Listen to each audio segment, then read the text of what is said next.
Merhaba guhdarên aziz, ez Serdar Şengül. Merhaba guhdarên aziz, ez Ferzan Şêr. Di vê beşê de em ê krîzên edebiyata cîhanî û behsa şikendina hin ezberan bikin.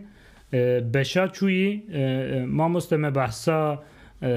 ewkê kiribû, yani wekî ku Bicraft jî dibêje, Kazanova jî dibêje, piştî şerê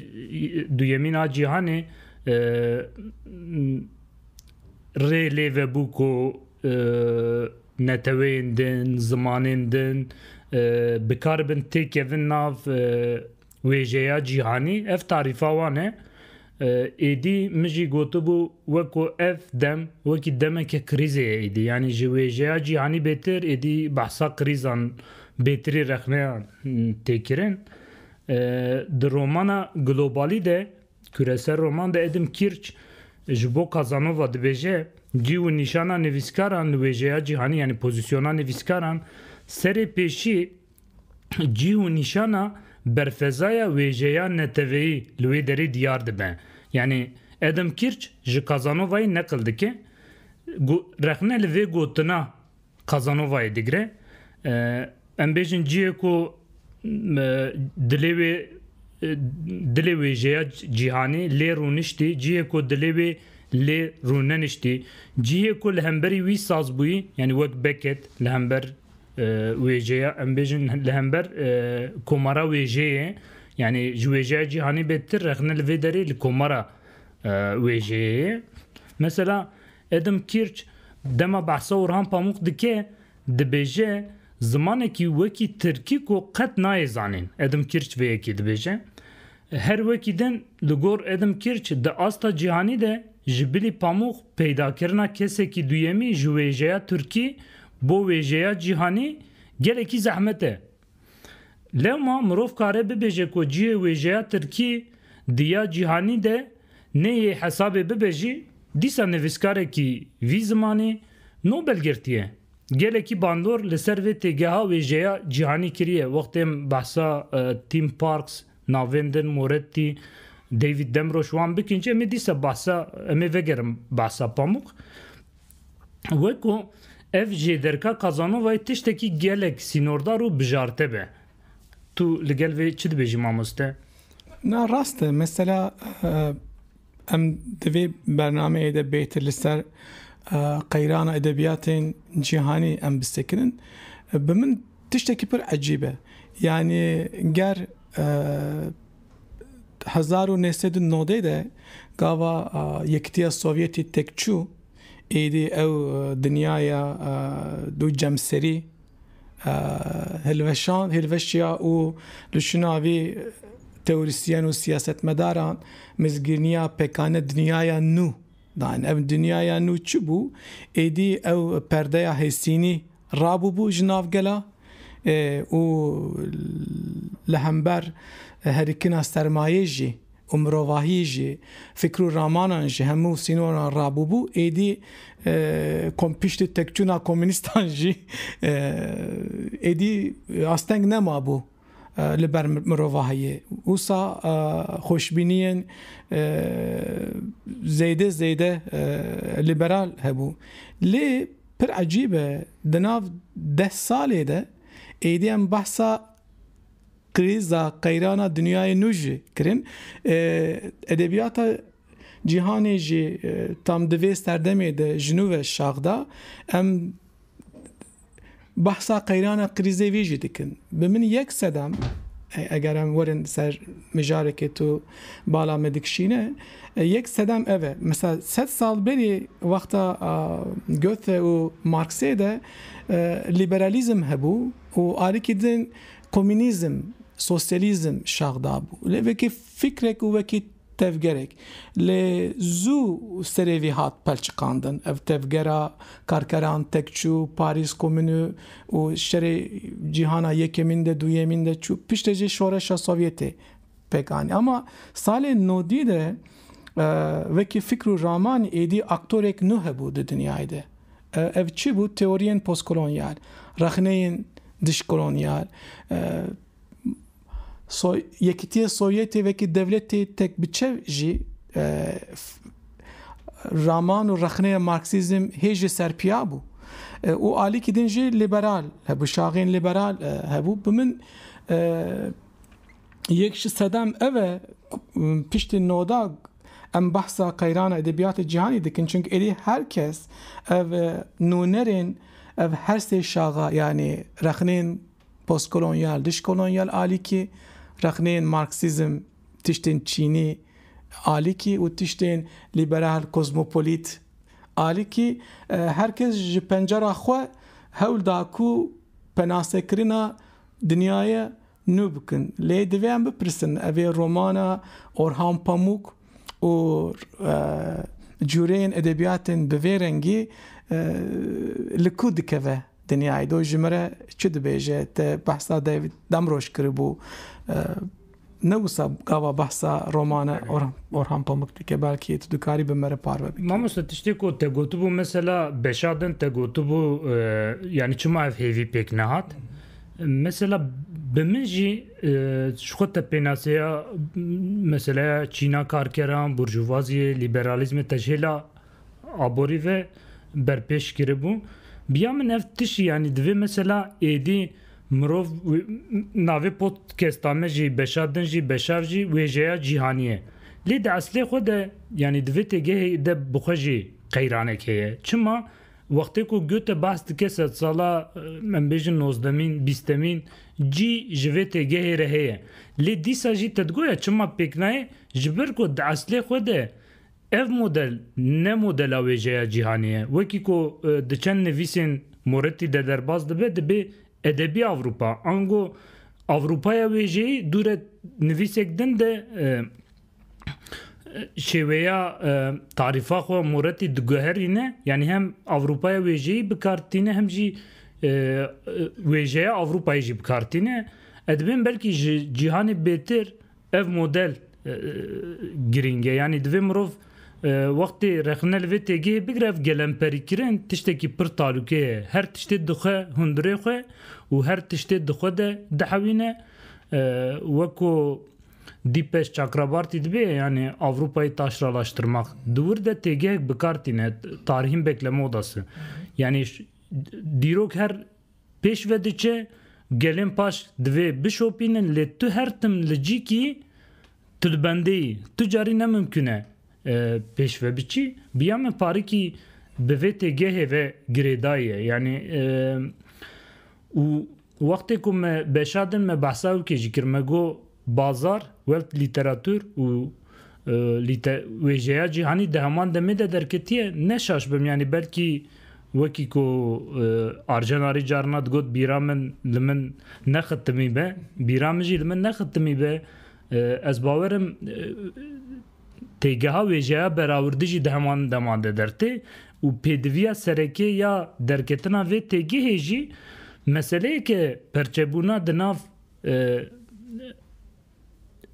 نتوین و زمانین اوروپی دنه یعنی ایدیف نتوه وقت کت بشادن جی تگود ویژه جهانی جدو تشتا درته یک زمانه لاتینی تی ترک کرن زمانه گل تی آخافتن آدن جی دیر ناوندی تی ترک کرن ویژه جهانی جی بیامن ویژه براوردی جی هر دو جی تخوازن شونا وان بگرن جبر ویه که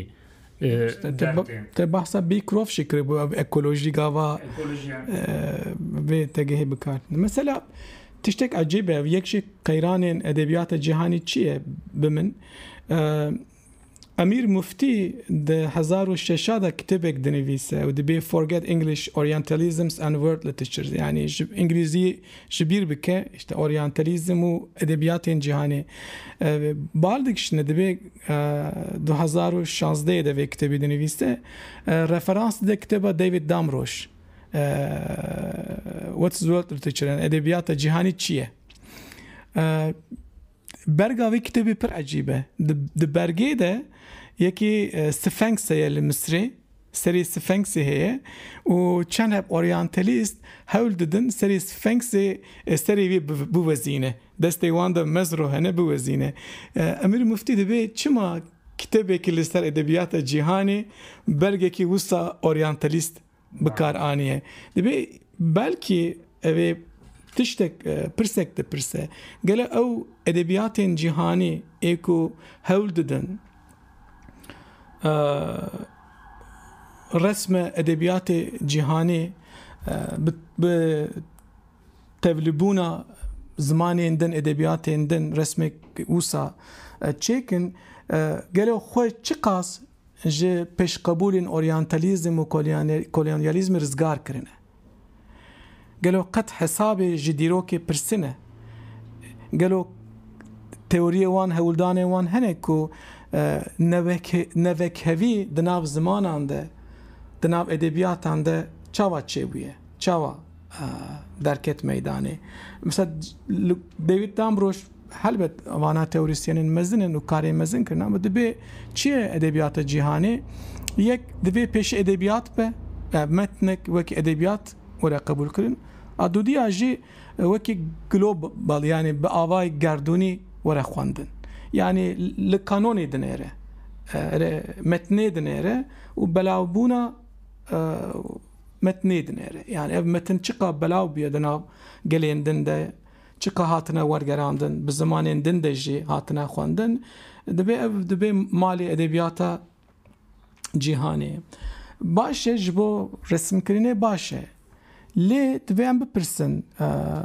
em li vir nikaş bikin metnên ku neketine ev piyasaya edebiyata cîhanê gelo tenê kemasiya wan e tenê qabiliyeta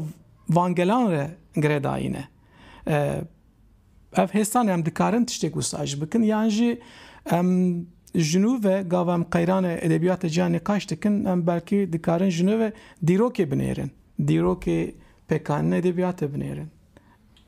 Ev pirsate gelekî giring e mamoste ev pirsate ew kanî bîra min yani meseleya parîkî jî estetîkê bi bîra mirov dixe êdî wextê mirov pirsekî wisa dike tu dibînî li hember vê pirsê ev yani carna model wisa tên danîn em bêjin teorisyenên Avropî û bêtir jî bi mejiyên oryantalîst wisa danîn tê danîn yani hesaba pirsên wisa jî tê kirin yani pirsên çawa werin wextê tu gotarek jî dinivîsînî tu cî didî fikrên erênî û fikrên neyînî a dawî tu gotina xwe dibêjî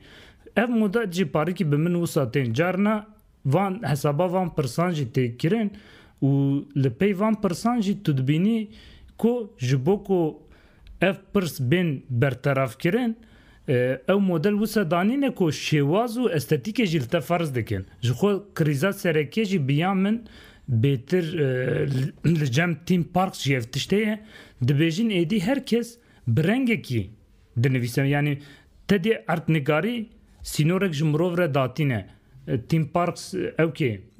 Moretti bibore wêjeya nûjena Avrupayê rênûmayek ertnigarî de pêveke wisa bikartîne pir balkêj dibe hekê İngilîstan ne giravek ba gelo Shakespeare peyda dibû yani bandora coğrafyayê girîng e îcar coğrafya yani mirov nikare ertnigariyê biguherîne yani tu nikarî vêga em bêjin İngilîstanê rakîbînî rojhilata navîn denî lê tu dikarî şêwaza li İngilîstanê li Avrupayê qebûl bûyî li rojhilata navîn li Asyayê li Afrikayê bicih bikî belav bikî ev mesele biya min gelekî giring e zêdetir jî li ser vê meseleyê disekin êdî dibên meseleya wergerê jî pêve eleqedar ji xwe neşaş bim Moretti jî behsa van tişta dike Theme Parks jî behsa çend nava dikin ew kes meseleya werger nebûn tiştê ku nayê wergerandin êdî zimanê xwe li gor vêya saz dikin tiştê ku zimanên min de nayên wergerandin baş tê bîra min neşaş bim 2006 bû li zanîngeha Bilgiye konferans li ser Mehmet Uzun hebû Mehmet Uzun wê derê gotibû got min tu carî peyv çê nekir hewce bû min ji erebî wergirt hewce bû min ji tirkî wergirt biya min di vê qestê de bîrkirineke Mehmet Uzun sêwireke Mehmet Uzuna bi vî rengiya gerdûnî jî hebû Mehmet Uzun dixwest were wergerandin bikar be were wergerandin loma peyva çê nekir mesela divan podcastê xwe de ji devla uzam space em çi dibin ez û te jî peyva berfeza bikartînin من لێ گەریە ملجیکی نەدید من پەیدا کرد لێ کەسێن کو جارا ئەول vê pêvê bibîzin ew ê ji wan re pir xerîb were lê Mehmet Uzun wisa nekiriye xwestiye bê wergerandin ev meseleya wergerê tu çi dibêjî mamoste rast e mesela tiştê ku bikaribin werin wergerandin aynı usaya yani Emily Apter the kitaba xwe de Against World Literature the possibilities or the impossibilities of untranslatability nizam tam İngilizce biçiyim yani tam merim nikare bêje zanim yani tiştên ku nikarin hêsanî werin wergerandin ya untranslatability tişkî wer dibêje mesela dibê bal dikişîne li ser tecrübeyê aynı min jî dibêje yani tecrübeyê gelên din hene lê em zimanekî sereke ser zimanên din farz dikin mesela İngilizce hem zaman hem jî şêwe û şêwaz jî yani aynı ustayê yani şêwe û şêwaz ji alî estetîkî ve tu rast dibêje roman çawa mamoste mesela Tim Parks me behsa Shakespeare kiriye mesela di nivîsê xwe de dibêje ewk mesela Shakespeare îro sax bûna wê cînasên xwe kêmtir bikirina dibe elbet na pir mühim e yani hem alî estetîkî ve yani konvansiyonên nivîsandinê roman çavatê nivîsin işte çîrok çavatê nivîsin yani va konvansiyonan li ser te farz dikin hin usulan ama ez behsa aliyê teorîk ve dibêjim mesela hin term û tegehan zimanekî de rûdine mesela ethnicity human rights humanizm vana yani de aslê xwe de ji tecrübeyên Ewropa tê وصاية أما مثلا أم دكردي ده جوات اشتادكن ما في مروفاهي نكو جمتنا بو بلكي جمة بأواكي دم بكارانيا باوكالين ما أم ايدي قاوا دواري ورقري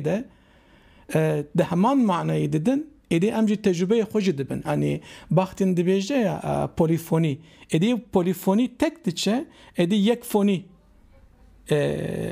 دمينه جمع يعني او دواري ورقري ده تجربين جغرافيين دنجي وين داد به تكتشه اصولي استاتيكي جي جاليوي جي ام تكتشن اوكي تيم باركس جبوفان كسين كو تدبي نويسكاران دبي كسين كو جبونا اشتيا جهاني هول ددن كاريكاتريزه ديكه يعني aynı bu sayı yani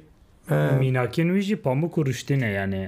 وان هر دوکا دده یعنی دبی کسی اینکو جبونا اشتیا جیهانی هول ددن کاریکاتوریزه دیگه yani. Dükari belki beter malumatı diyen pişre dükkarın devam ediyor. Mamus dev ki kidin de vakti min hema vusa çavle noten koyun bere gerant min dit ko gelek cihan de vakti bahsa ve cihani dibe beter bahsa pamuk jipere dibe yani her metnin ko ana hab Türkiye zedetir hatine var gerandın David Demroş, Tim Parks, Adam Kirch bahsa pamuk dikin. Mesela David Demroş dibêje wextê semînerên xwe yên li Zankoya Kolombiyayê sûd ji pamuk girtiye li gel navên din. Li cem Tim Parks gelek caran behsa pamuk dike dibe mesela rengên wê jêkariya pamuk zêdetir fantastîk e, liberal e, em bêjin te gelekî behs kir, kariyerîst e. Xwînerên wî yên mebestî kesên derveyî Tirkiyeyê ne. Ev jî pir balkêş e. Eve weke rexneyekê ango pêdiviyên wêjeyê cîhaniyê nizanim te jî vê dawiyê li ser axaftina Nobeleya Yosha û Pamuk nivîsî bû. Tu vê yekê çawa didî berhevdû? Bi min yani Tim Parks xweş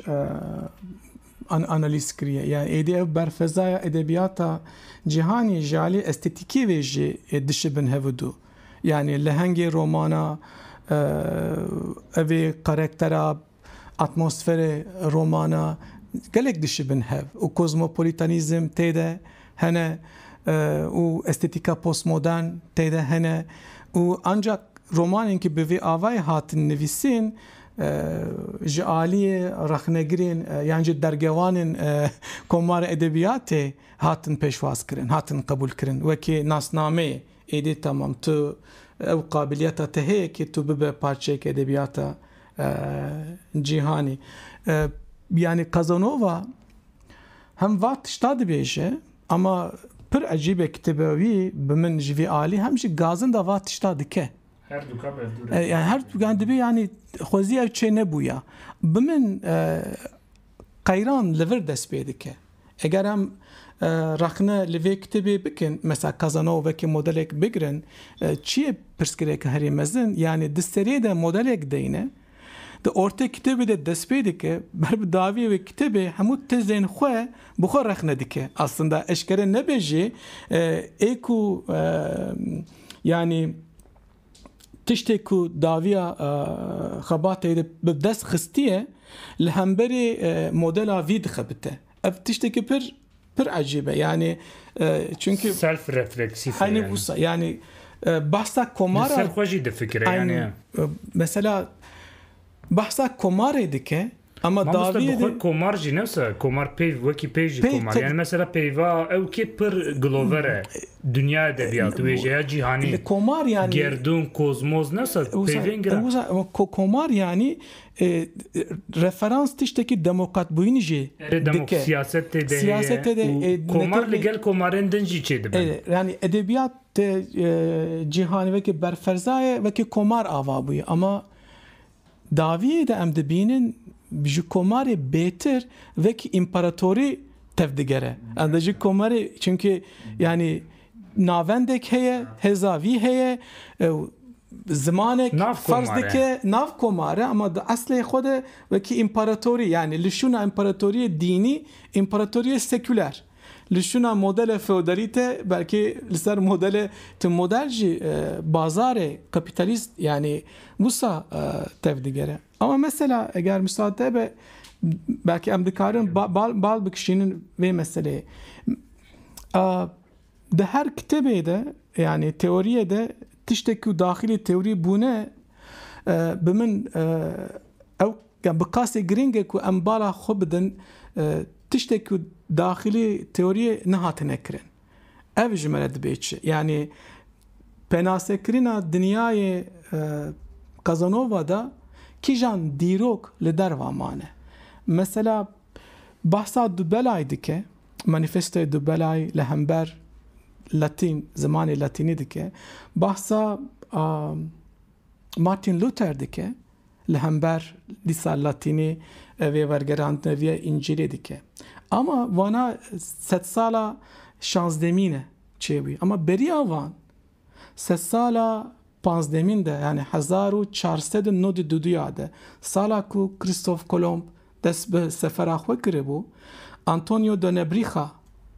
zamanzan û humanîstê İspanyayî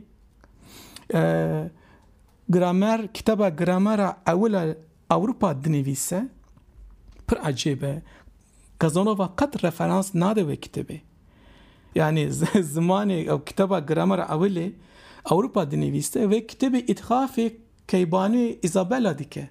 û dibêje îtixafa xwe de ez bawer dikim ew kitêb bibe hevreyê û sembolê împaratoriyekê hûn li ser rûyê erdê ava bikin bahsa împaratoriye dike û dibe ew kitaba gramerê sembola ve împaratoriyê bibe û piştre referans dide humanistekî din Lorenzo Vita dibêje wekî Lorenzo Vita gotiye ziman her tim hevreyê împaratoriyan bûne tahakküm betir bi ziman de demek ki ava zaman jî qest ne ve va zimanê İngilîzî dipeyvim hemû tiştên ziman aynı wisa yani gava va divê mesela Yosha jî ev bû yani Yosha bi zimanê İspanyolî Nobel wergirt ama qet negotiye yani 500 sal berê gava bav û kalê me hatin İspanya dibin çengê wan da kitabê gramer hebû da ku ew kitaba gramer hukmê xwe icra bike me hemû kitêbên vanên zimanê Yutakan û nizanim çi İnka Maya ve bi hezara kitaba van şewitandin yani de teoriya Damroş jî de teoriya Kazanova jî ev meseleya şiddet qet cî nagire merî wisa dünya yani de Kur'anê de dibêjin ya xuda kun feyekun wekî hukmê ilahî got me got çê bibe ew jî çê bûbû ama çawa çê bûye ev proses çawa bû ya dîroka avakirina dinyayê li derve Ewropayê Kazanova qet گوه ناده قد işaret jî nade. Yani hinek mesela ji bo tenahiya sed salê ya Marquez û zarokên nîvê şevê ya ruştî gelek caran mesela Timothy Brennan dibêje polîtîko egzotik in. Yani ev polîtîko egzotik yani dikêliya metabûyînê de wêjeya cîhana sêyemî bi xwe jî. Yani ew kesê ku dervehiştine dervehiştîbûna xwe bi xwe dikin meta. Jî têne metakirin her wekî din wisa ku ev çi dike dibêje dibe wisa ku kapasiteya guherînên ramanên xwîneran jî ji dest dide. Bi şertê vê berdelê psîko-egzotik saz dibe dayîna şiyana guherbariyê yani hêzataya guherînê tu ji dest didî. Pêre dikevî nav. Yani ev tiştê ku tu bikarbî mesela di ser wêjeya mînor de ev tiştê dibên mesela ew kesên ku bin dest bêtir lê carna di zimanê serdest jî wisa ne wekî zimanekî wisa diafirînin weke ku ew zimanê serdest ji hundir ve bomba bikin. Lê divê psîko-egzotik te mamoste tu hêza xwe bombaya li derve dihêlî. Tu tenê bi rengê xwe xweser dikî metayek ji bo ku kesên ku ev komar ava kirine wekî te got ne komara di eslê xwe de împaratoriyê li hember wê împaratoriyê xweşbîniyek ji xwe re peyda bikin. Ez bawerim wekî ku neçaş bim dîsa Moretti dibêje dibe ew kesên ku kanon ava kirine ne kesên profesörün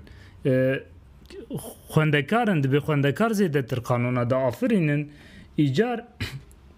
ez dixwazim yani heman tiştê mesela tiştê ku li ser nivîskaran ferz bûye heman tişt li ser xwendekaran jî ferz dibe. Mesela mirov zêdetir dixwaze wextê ku tu ruştî bixwînî ji devla nivîskarekê Kurdî tu jî dibî xwendekarekî aîdê wê cîhanê tu jî dibî gerdûnî. Yani hin tişta li ser xwendekaran jî biriya wergerê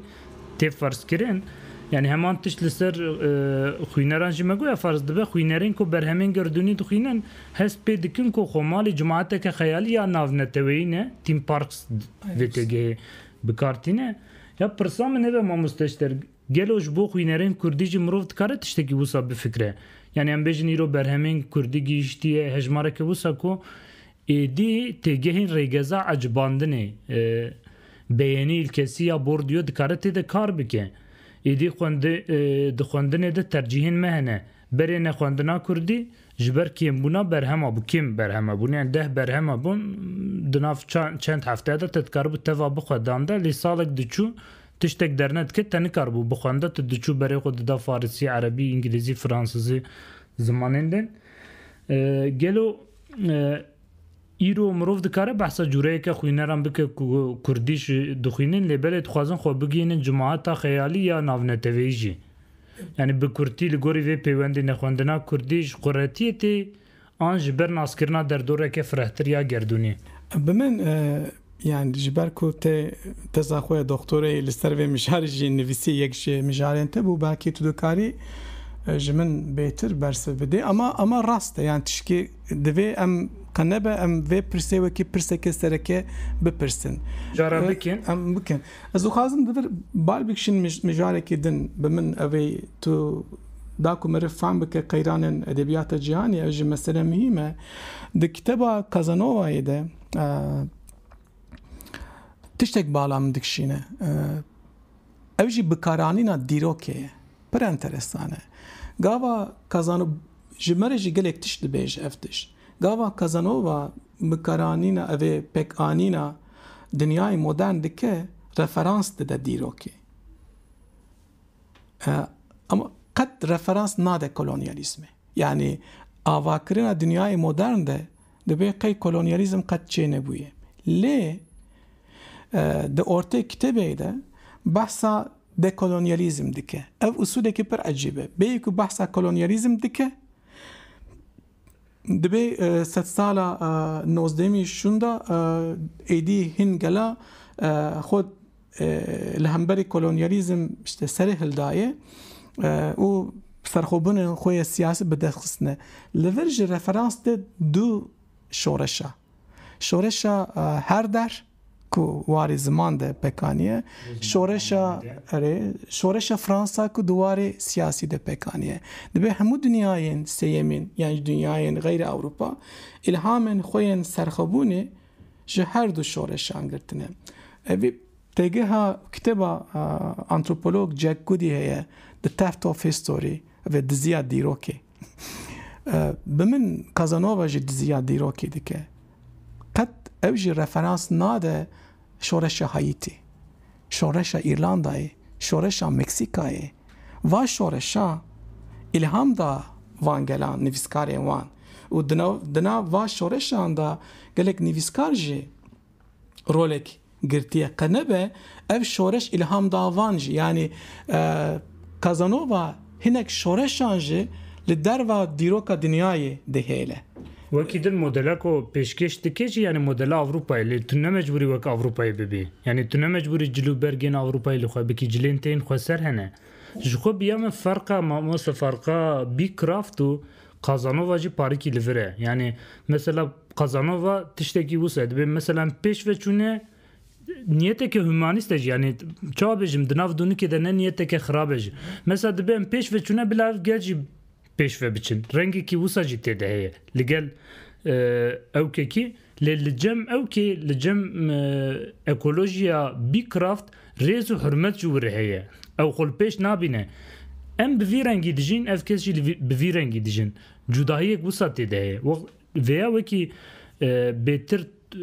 tu jî bêtir di nivîsên xwe de gelekî bikar tînî mînaka Afrikayê gelek caran